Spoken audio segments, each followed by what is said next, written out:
Hello guys, good afternoon. Quick vlog lang tayo. Gusto ko lang ipakita yung mga update na ginawa natin sa motor natin. I'm not sure, was it last month? Nung nagpalit ako ng bar and side mirrors and uh, it looks very good, di ba? Sobrang sporty ng dating niya, but it came with a sacrifice. Since nawalan ako ng side mirror, nawalan ng place para i-mount yung quad lock system natin.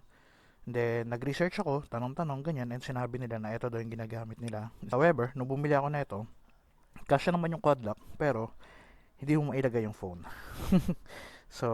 I had to ask people again, did some research again, and napunta tayo sa quad lock knuckle adapter. So, ito yun. Nag-helmet pa ako para dito.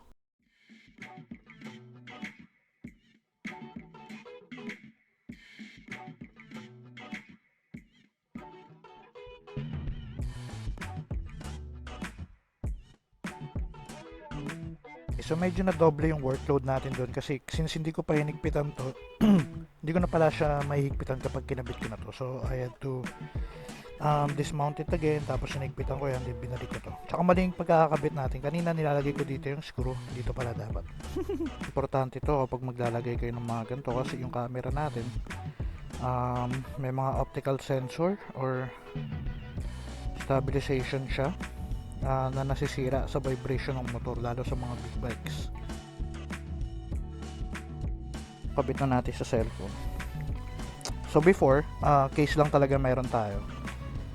Maganda yung case nito. Side mirror mount natin, dampener and everything. Bigay ito ng tropa natin. Shoutout kay John Derek. Para naging regalo nung umuwi siya from Australia. Thank you, brother. Let's see. Yun! Nice! Siguro kung kailangan ko lang ibaba ng konti pa to. Ibaba natin ng konti. Pero everything's good. It looks good. Ang linis tignan. Medyo pricey ang quad lock system, guys. Lalo kapag puro quad lock ang gamit mo. Medyo pricey siya. Pero yun nga sinasabi ko, mas mahal ang mga cellphone natin. Di ba? So siguro for the full system, gastos ka mga 5 to 6K. Pero again, you can't put money on peace of mind. Cool, ganda tingnan. Linis, di ba? Alright, thank you for watching, guys.